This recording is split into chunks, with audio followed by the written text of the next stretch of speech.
Hello and welcome to Risa's Rocking the Spa. I am Reisa Marlowe, and tonight we are joined by the ever interesting Meagan Zeim. And Meagan is on to talk with us tonight about voting and what we can do this year. Uh, Obviously, I think everyone knows, maybe more than ever of any year, that this is a really important voting year, 2020. So welcome, Meagan. Thank you. Happy to be here, Risa. Glad to have you here.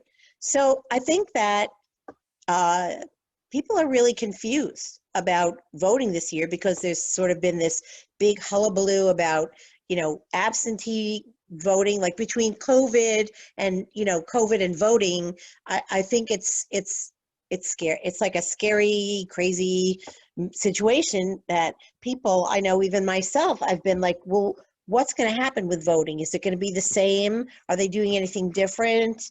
Blah, blah, blah. So I think you've done a little research into this. So I just wanted to open that up and talk a little bit with you about, what's on the block for voting this year. Is it going to be different? And that sort of thing. So I spoke to a few different local Board of Elections officials, and they all basically said that no, it would be status quo, voting as usual. Of course, the laws that and rules we're abiding by anyway because of COVID will still apply. So you'll still be looking at social distancing. More likely than not, you'll see like those 6 feet markers on the floor, stickers of sorts. Probably extra like hand sanitizer and those kind of precautions will be taken.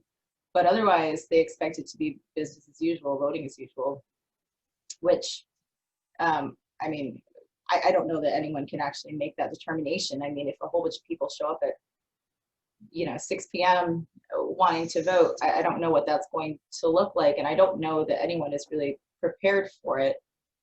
Yeah, I think that's kind of hard to say, isn't it? Because I would imagine that just like with everything else, even supermarkets, people tend to show up sort of in clumps. You ever go to a restaurant, it's like you get there and there's nobody, and then 52 people come at the same time, right? So I have a feeling it will probably be like that. People get out of work at a certain time and they're gonna go to vote, right? Right. So I would expect that that's going to happen. I did speak to somebody in Albany County who had said that based on their primary, they just anticipated with only about 30% of the people that were registered to vote showing up, that would be what they would have for this presidential election as well. And so they were basing their decision to run things sort of as they normally would on that. And who is to say, Doesn't it seem like more than 30% are going to go up? People are going to go out. Do you know what the number is normally? Like how many people normally go vote, like out of the population? Or I don't know what the percentage is. But yeah, I would expect, it feels like just the political climate in general, it feels like we'll see more voters, showing up to the polls this year than previous years. Yeah, I would think so. I think it's a big one. I mean, I've never seen people so riled up everywhere. In my business, so many people come in talking about the election, talking about what's going on now. It's a huge election this year, and I have a hard time believing that there's going to be a 30%. Maybe that's a huge number. I don't know how many people. I know that it's not like 90% of the population that votes, but I would hope that at least 50 or 60% of the population would get out and vote. So get out and vote, people, too. We're trying to encourage you to actually get out there and vote because, we can't make change, or we can't anything in this country without actually exercising our right to vote, right? So it's really important to get out there and vote. So maybe we can talk a little bit about the sort of basics of voting. So like Election Day, November 3rd. Right? And I have here, it says the polls are open from 6 a.m. to 9 p.m. 6 a.m. to 9 p.m., right? Yeah. Now, you can also vote early. I don't know if they always do this.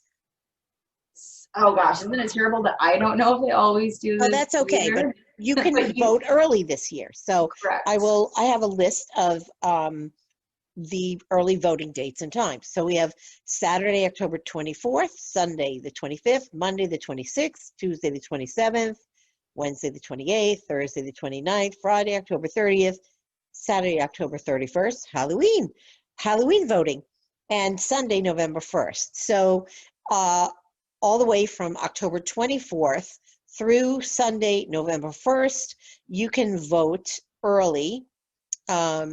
And they have differing times. So you might want to, if anybody out there is planning on, I would actually like to go and vote early. I'm feeling like that would be a nice thing to do. And I Yeah. think that's a good way to deal with COVID too, is perhaps beat the traffic, right? And Right. go early. And I have some of the early voting locations. The Clifton Park Half Moon Library is one of them.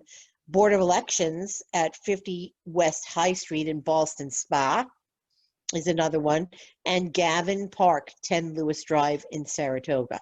That's another early voting space. Okay. Right, and that's Saratoga County, right?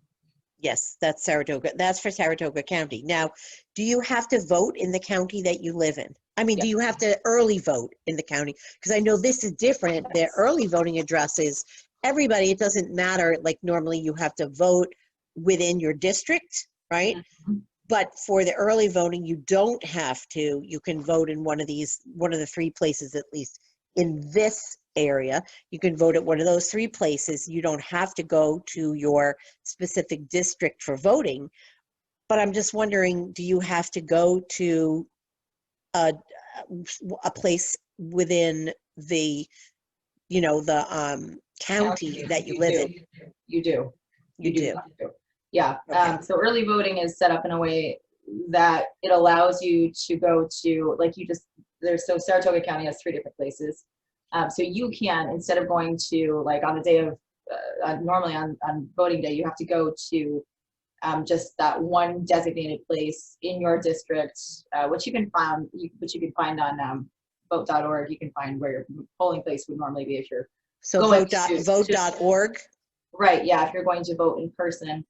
Mm-hmm. But if you're going to vote early, yeah, it's based on your county, and there's, depending on the size of your county, there's 2, 3, 4, 5 different places where you can choose from to go vote. But you can go to any of those places. Okay, and so on that website, you could find like the days and times that there's early voting, as well as the address for your early voting locations, I'm assuming, correct? If you go to your county board of elections, that will tell you where your early voting is. Every Washington County, Warren County, and Albany County, in addition to Saratoga County, I know all have that information readily available on the websites. Okay, that's great. And Vote.org, then, vote.org is more, I don't know that they have something quite that specific, but I know that they can let you know if you're registered and where your specific polling place is if you were to vote in person. okay, and so I have some voting options here, and it says you can vote on election day. So that's Tuesday, November 3rd, 2020. And it says you can vote during the 9-day. So it's 9 days. It's a week and a half, just about, early voting period, which starts on October 24th again and concludes on November 1st. And it also says you may apply and vote by absentee ballot for the November 3rd, 2020 general election. So did you find out any information about absentee ballot? There's been such a ruckus about that, with the post office and this and that. And right. I think that the issues that people are anticipating with absentee ballots are because of the post office sort of running not at optimal speed right now. So, I mean, definitely we would encourage anyone to vote as early as possible. Your absentee ballot you can actually turn it in person too. Even if you aren't going to be there to vote, you can turn that in. And again, this is also sort of going to be designated by the county that you live in. So you would have to call your county board of elections and find out where the drop boxes are. Usually there's a couple. So you have to turn the absentee ballot in person by November 3rd, so day of voting. But if you're going to mail it, you need to have it postmarked on or before October 27th. Okay, so say that again. So you have, if you're going to if you're going to mail in your absentee voting ballot, you need to have that done by October 27th. October 27th. Okay. Right. Okay. And so is there, what is going on in terms of, I don't know if there's any information that you've gotten. I know people are concerned also about with absentee voting, absentee ballots, that they'll be intercepted or they can be duplicate. People have all these crazy things going on now. Everything I've read says that, like, pretty much it's always been, there's very, very little tampering that has ever been done, right? I mean, I think it's pretty difficult. I mean, that you're basically dealing with personality fraud, right? I'm failing at the words. I think that that's probably not accurate, but identity fraud, right? It's identity theft, basically. I mean, I think it seems very unlikely that somebody I don't know. People are afraid that there's more than one ballot per person. I've heard that people have received, dead people receive ballots, that, I've heard that. Those are some of the concerns that I've heard. I mean, now I'm not sure about how it would work for dead people, but I know that for people who are still alive and well voting through absentee ballots, like, they still require you to provide them with a fair amount of information, including your driver's license number, things like that. So I feel like they would notice if you're trying to throw more than one in there, and if it's not in their system, then I don't see how you would be allowed to vote at all. So Go ahead. The only thing that I would imagine could be a problem is if somehow multiple absentee ballots just went missing. So I mean, then that's human error. Who knows? Or right. And how does somebody know if they mail it in? How do they know that their ballot actually got it counted? That's a good question. I don't know. Right. I don't know. I don't know if they mail you back like some kind of a response saying we've received your. You get a little lollipop. Yeah. They'll mail you a little. I want voters. Everybody should get a lollipop. I want a lollipop. How about a donut? Donut. You vote, you get a donut. A cider donut. Cider donut. I like that. I like them plain. What do you like better? The ones with sugar and cinnamon, or plain? 100% the ones with sugar. Okay, there you go. Yeah. Takes every different kind. Yep. Okay. Okay. So anyway, let's get back to voting, even though it's not as sweet as donuts, but we'll get back to voting. So, okay. So this absentee ballot thing. So then also, some of the other things I heard from people were, could you send in the ballot and then go and vote? No. I mean, no. Okay, because obviously if they have to have it by the 27th, they will have your vote counted if they've received it by the 27th, correct? Yeah, so the only issue then is if for some reason, I think that they may accept absentee ballots after the 3rd. I mean, just because it has to be postmarked by the 27th, it's possible that they would still accept it if it were a little bit later. Sure. But I think that at that point, if they realize that you had done both, so I would imagine, now this is just me speculating because I actually don't know the answer to this question, but my guess is that they would either have record of the fact that you received an absentee ballot, or they would, after you've cast your vote, realize that you have 2 votes and just not count one.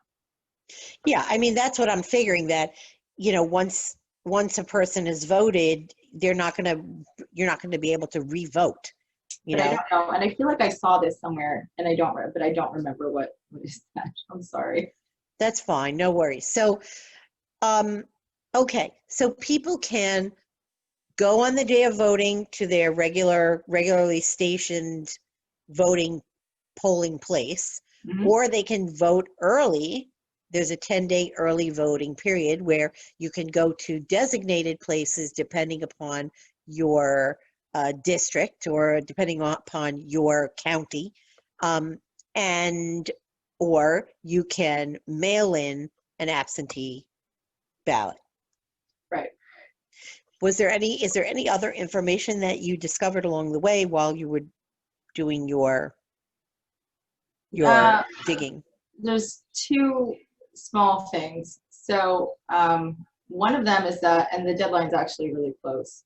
If you have not registered to vote yet, you need to do so by October 9th. It's pretty easy to do online. So, I mean, Okay, so October 9th. So people, 3 days from now, today is October the 6th, you have 3 days, 1, 2, 3. If you have not already registered to vote, and please register to vote if you haven't. I think it's a really important thing to do. So, okay, that's really great information. Very pertinent and timely.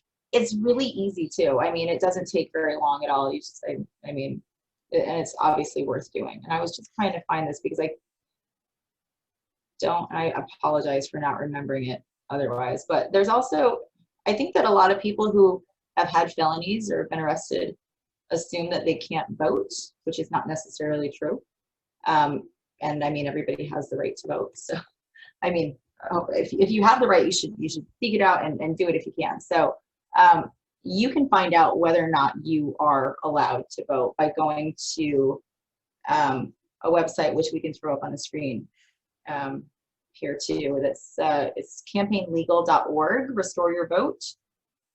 So, I mean, they'll tell you basically if you finish probation, even if you have a felony, as long as you've sort of done, everything that you're supposed to do, you're allowed to vote again. Okay, so tell me that name again of that site. It's campaignlegal.org / go ahead. I'm sorry, I interrupted. Go, please. That's okay. Yeah, it's campaignlegal.org, restore your vote. So it's org / restore your vote.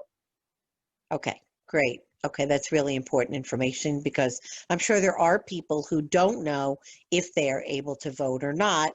And so please, you can go up on this website and find out if you can in fact vote. That's a really important thing. Anything else? No, but I think sometimes people can't remember where they vote. And right. It's kind of good just to know ahead of time. So I would still recommend going to vote.org just to find out where you're supposed to be on the day that you're supposed to be there. That's great. I actually received this important voter information, which was pretty cool. I don't know if you got that, but I did. Yeah, so that was good. I don't even remember getting one of these in the past. I don't either. Right? Yeah. Excellent. Somebody's thinking ahead. Thank you, government person who thought of this. Yeah. And so on this one, it tells me, I think there's information about the early voting locations, and it also gives me my polling place. So maybe a lot of people have gotten this document, and there are hang on one second. So this is about the absentee voting, and it says you can apply by mail, fax, email, online, or calling your local board of elections. Applications and an online portal can be found at, and there's another long website. So it's the elections.newyork.gov/votingabsentee.html, which is long, just go to SaratogaCountyNewYork.gov. Right. Meagan. Probably the easiest. I will say that my mother, she chose to get an absentee ballot this year, and it took a long time to get to her. So I think that the sooner you're able to, if that's the way you're voting, I would say the sooner you're able to apply, the better, because it took like 2.5 weeks. Wow, that's a long time. So it says, it is. So it says, when sending a fax or email, must contain the name and date of birth of the voter, the address where you are registered, an address where the ballot is to be sent, and the reason for the request. So obviously you need a reason why you want an absentee, but everybody has COVID as a reason this year, so that's just a good reason right there. Applications can be sent by mail or dropped off in person at your local board of elections. If you're not applying by mail or online, You may apply by sending an email to absenteeballot@saratogacounty.newyork.gov, or there's a fax number here, or a phone number, 518-885-2249. Again, I'll say that, 518-885-2249. So it says you can apply online, mail, email, phone, or fax for an absentee ballot no later than October 27th. October 27th. And so we're at the 6th. So that's quite a long time, right? It's 21 days. People have 3 weeks to actually apply for an absentee ballot. So if you're worrying about COVID or, whatever, or you don't feel well, some kind of illness or what have you, you can certainly, you have plenty of time to apply for an absentee ballot, and plenty of ways to do it: online, mail, email, phone, or fax. Okay, so that's a bunch of ways that you can do it. And it says, but remember that the Postal Service has said they cannot guarantee timely delivery for ballots applied for less than 15 days before an election. Yeah. So 15 days before the election would be like October 17th. Right. But I will say, my mother she's in Warren County, so maybe it was a little bit slower. But the Board of Election, maybe that had to do with the mail, the Postal Service. But yep. When I sent an email, a couple emails, and I made a phone call to the Saratoga County Board of Elections, and they got back in so quickly. By email, I think within like an hour, and on the phone, they were really helpful. So, if you live in Saratoga County, which a lot of us do, yeah, they're great. They've been really awesome. So perfect. That's really great. Yeah. So it just says a little bit more information about the absentee ballot. It says absentee ballots will be mailed after the application has been sent in, obviously. It says for voters applying for an absentee ballot by mail, the Postal Service recommends, again, that voters apply at least 15 days before Election Day. So that's about October 17th. For voters returning their voted absentee ballot, it must be dropped off on or before November 3rd, 2020. And if sent by mail, it must be postmarked by November 3rd, 2020, and received by your local Board of Elections by November 10th. Okay, so it has to be received by November 10th. So there is I was wondering about that. Is there, how long are they going to give to receive ballots, waiting for somebody's ballot to come in? So that's different information I gave you earlier, though. I had the 27th as it needing to be postmarked on or before the 27th. Okay, so this is saying November 3rd. Mm-hmm. So I don't know which one, obviously, it is. Well, I mean, just in case. Exactly. Best, but. Yeah, exactly. I mean, this is from the Saratoga County Board of Elections. Right. This piece of paper. But yeah, just to be safe, if you're sending in an absentee ballot, you want to get it in by the end of October. Don't wait till the last minute, because who knows what could happen. Right. It could get fried in the donut fryer later. So the post office recommends for voters returning ballots by mail that they should be mailed at least 7 days before the general election. Okay. Yep. Then it says, if you applied for an absentee ballot for the general election by using the application mailed to you in late May, you must reapply by mail, fax, email, online, or by calling us. Right. Yeah. It's Why did you hear anything about that? No, well, I think it used to be that you didn't have to reapply, but this year you have to. I'm not sure why. Yeah, a little bizarre. So then it says voter registration status. Here's another place you can look to see if your registration is up to date. And you can go to https://voterlookup.elections.newyork.gov/. So that's another place that you can go. And I'm sure if you Google it, it'll come up on Google, also. So, there's many ways that you can look up and find how to vote, and it's a good year to get out and do your voting. Any other bits of information that you discovered, Megan? I can't think of anything else, Reisa.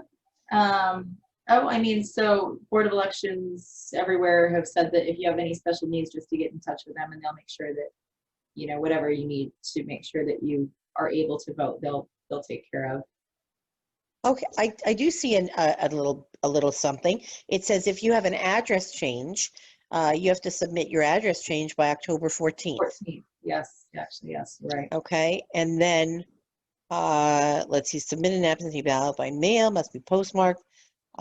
Yes, this is hearing saying the 27th. So, you know, we'll try to check into that. People, make sure you do it early. And November 2nd for submitting the ballot application in person on here. I think that we've pretty much covered.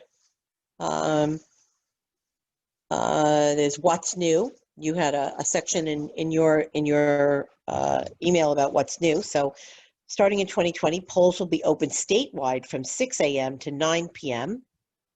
for all elections.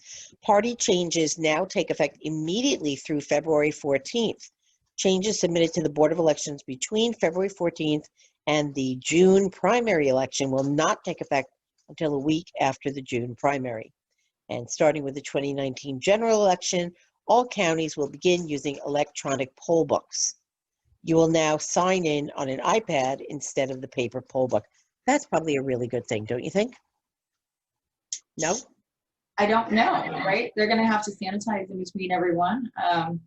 Well, that's a problem. But Isn't it's more of a problem with the paper, I suppose, right? Just because then everyone's touching the pens and yeah, all that. It's, you know, right now everything is a problem, I think, because it's unprecedented. I mean, we really don't know. The good thing is that from everything that I've read, you know, transmission of COVID-19 through touch is actually lower on the list than, you know, by air. So, you know, touching it and contracting the disease, or touching and, you know, ingesting enough of the viral load so that you would get the disease is difficult. So I think that, you know, it's probably pretty safe. So, well, for people out there who are worrying about contracting COVID, I think it's going to be fine, because I think there will be social distancing. I'm sure that they will have hand sanitizer. I'm sure that there'll be measures in place in terms of where you stand and how far you are from people. And as I just said, transmission of this disease by touching things is way lower on the scale than it is, you know, if you're spending hours in a room with somebody or something like that. So I think that if you wear your mask and you have some hand sanitizer, you know, and take some precautions in terms of being near people and what have you, you're going to be just fine. right. Right? Agreed. So in wrap up, I mean, I think that we both feel very strongly that definitely get out there and vote, people. If you need help or you know, whatever, you can even contact us at Spa City Review and ask your questions. You know, there's always people that will be helpful and happy to help you to get your voting done. Absolutely. Yeah, sounds good. Want to thank you. Want to thank you very much, Megan, for being my guest tonight. Thank you for the valuable information that you found for us. I really appreciate it, and appreciate, you know, your email and what have you. You know, it's really a great thing. So many thanks to you for that. Thanks for having me on, Reisa. Always a pleasure, Megan. Yeah. All right, everybody. Thank you so much for joining us tonight. Any questions, please get in touch, and I'll see you soon. Night. Night.